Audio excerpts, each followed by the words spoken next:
अरे ओ दुर्गा, कहाँ मर गई? जल्दी आ इधर, बहू को दर्द शुरू हो गया है। पैरों में मेहंदी लगी है क्या? कब से आवाज लगा रही हूँ, सुनाई नहीं देता क्या तुमको? आई ठकुराइन जी, भैंसिया को चारा डालने गई थी। आपने ही तो कहा था अभी कुछ देर पहले, दादी बनने की खुशी में भूल गए आप। हाँ हाँ, अब ज्यादा मत मटक, जल्दी आ और पानी गर्म करके ला। टाइम मत लगाइयो, पैर उठाओ तावली सी।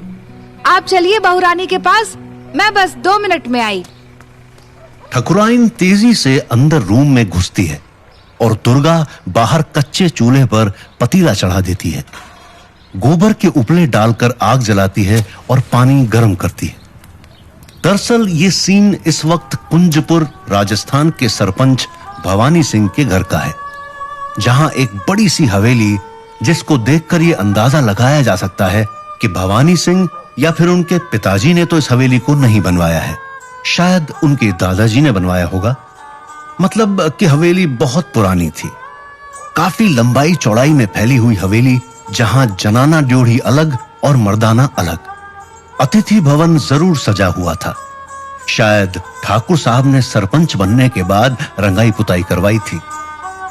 इस वक्त जितनी भागदौड़ जनाना ड्योढ़ी में हो रही थी, उतना ही उतावलापन लिए हुए ठाकुर भवानी सिंह मूंछों पर ताव देते हुए अतिथि भवन के सामने खाट जमाकर हुक्के के कश लगा रहे थे। उनके इर्द गिर्द 8-10 और लोग भी बैठे थे।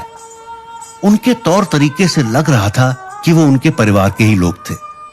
उनमें से 2 जमीन पर बैठे थे, जो शायद नौकर होंगे। हुक्के के कश लगाते हुए वो सब आपस में बातचीत कर रहे थे। ठाकुर साहब, एक मुद्दत के बाद हवेली में वो किलकारी गूंजेगी जिसकी आस लिए हुए हम 10 साल से बैठे हैं। आज तो माता रानी की कृपा इस हवेली में जरूर होगी। हाँ ठाकुर साहब, अब की तो हर हाल में कुंवर ही आएगा, देख लियो आप। आए भी क्यों ना, ठाकुर साहब ने अपनी सरपंचई से पूरे गांव की दुआ बटोरी है।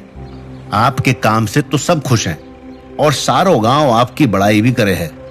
काको सा, अब की हमारा गजराज बेटे का बाप ही बनेगा, ये देख लियो थे। अरे भाया, आप सबकी बात सही है। देवी मारी कृपा होवे तो ही ऐसी खुशी का काम हो सके है। और थे सब इतना उतावला ना हो। आपकी खुशी मैं समझ सकूं हूं। जब होगा तो पहली खबर हमारे पास ही आवेगी। थोड़ी देर में ही साफ हो जाएगा कि क्या हुआ है। सरपंच साहब, क्या बात कर रहे हो आप? आपरा घर में ऐसी खुशखबरी आने वाली है और हम उतावले ना होवे? आ तो कामरी बात ना है। आपसे ज्यादा खुशी तो गांव को है और हम तो इस खुशी में शामिल होने वास्ते पहले ही आ गए हैं। और तो जब खुशखबरी आवेगी तब तो हवेली में जाम लग जाएगा। अरे भाई राम सुख, क्यों चिंता करे है, जाम लगने दे। हम तो खुद यही चाह रहे हैं कि इस हवेली में खुशियां आए और गांव का जमावड़ा यहां हो। मां जगदम्बा की कृपा होने की देर है बस। आज इच्छा पूरी होती दिख रही है। हाँ हाँ ठाकुर साहब, आप चिंता मती करो, देवी मां सबरी इच्छा जरूर पूरी करेगी। ठाकुर भवानी सिंह इस वक्त गांव के सरपंच थे। पहले उनके बाप दादाओं का राज चलता था, तो गांव में वैसे ही उनके परिवार का बहुत मान था और वो लोग भी गांव की भलाई का सोचकर ही काम करते थे। जब जागीरी गई तब भी गांव वालों ने उनके परिवार को सर आंखों पर बिठा कर रखा और भवानी सिंह के पिता भी वही रीत निभाते हुए गांव के लोगों के सुख दुख में शामिल होते रहे और अपनी तरफ से उनकी मदद भी करते रहे। इस बार सरपंच उम्मीदवार भवानी सिंह जब जीते तो पूरा कुंजपुर खुश हो गया। सारे गांव में ठाकुर साहब की तरफ से दावत दी गई और गांव के हर इंसान के चेहरे पर भवानी सिंह की जीत की खुशी उस वक्त दिखाई दी। ठाकुर भवानी सिंह के एक पुत्र था, गजराज सिंह, जिसकी शादी 10 वर्ष पहले बीकानेर रियासत के एक गांव में हुई थी। गजराज सिंह की पत्नी लाड कंवर पढ़ी लिखी लड़की थी, लेकिन कुंजपुर आने के बाद वो भी रूढ़िवादी धारणा में ढल गई। शादी के 1.5 वर्ष बाद ही घर में खुशखबरी आनी थी। आज की तरह ही उस दिन भी जमावड़ा लगा। गांव के लोग इकट्ठे हुए, लेकिन जब पता चला कि बेटी ने जन्म लिया है तो उनकी सारी खुशियां मायूसी में बदल गईं। बदलती सोच के साथ वो लोग आगे नहीं बढ़ रहे थे। और उसी ढर्रे पर चल रहे थे जिस पर चलते चलते लोगों के शमशान में चबूतरे बन गए। वही रूढ़िवादिता अब तक इस गांव में थी, और ऐसे न जाने और कितने गांव होंगे जहां पर इसी तरह की विचारधारा आज भी कायम है। समय बीता और लाड कंवर ने जब दोबारा खुशखबरी दी तो परिवार में उम्मीद जगी कि इस बार जरूर बेटा होगा। लेकिन ये लाड कंवर की बदकिस्मती थी या फिर ठाकुर भवानी सिंह के चेहरे पर खुशी इतनी जल्दी आनी नहीं लिखी हुई थी। ये तो सब विधाता का खेल था। लाड कंवर को दूसरी भी पुत्री ही पैदा हुई। इस तरह से 1.5-2 साल के अंतराल में 4 बार लाड कंवर ने खुशखबरी दी, और चारों बार ही वो खुशखबरी जन्म के बाद मायूसी में बदल जाती है, क्योंकि भवानी सिंह और उसका परिवार ही नहीं बल्कि पूरा गांव ये उम्मीद लगाए हुए बैठा था कि गजराज सिंह का पुत्र हो, जो आगे चल करके गांव का प्रतिनिधि बने। लेकिन लाड कंवर हर बार पुत्री को जन्म देती। हालांकि इसमें उसका कोई दोष नहीं था, लेकिन पुरानी सोच और धारणा के चलते गांव की महिलाएं और बड़े बुजुर्ग अक्सर इस तरह की चर्चा में लगे रहते थे।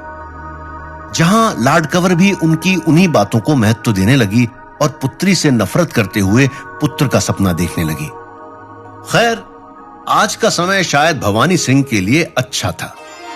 करीब आधे घंटे बाद जब जनाना ड्योढ़ी पर थाली बजने की आवाज सुनाई दी तो उसी आवाज के साथ हुक्का फेंकते हुए भवानी सिंह उठे और मूंछों पर ताव देते हुए कमर पर हाथ रख के नाचने लगे।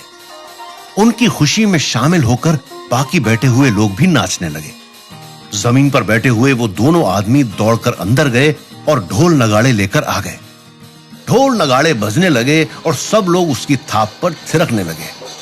आवाज गांव तक पहुंची और रात्रि होने तक पूरे गांव में पक्की खबर भी पहुंच गई कि ठाकुर साहब के घर पर पुत्र का जन्म हुआ है। अगले दिन ठाकुर साहब ने गांव भर के लिए शाही भोज का इंतजाम कर दिया और हवेली को दुल्हन की तरह सजा दिया गया।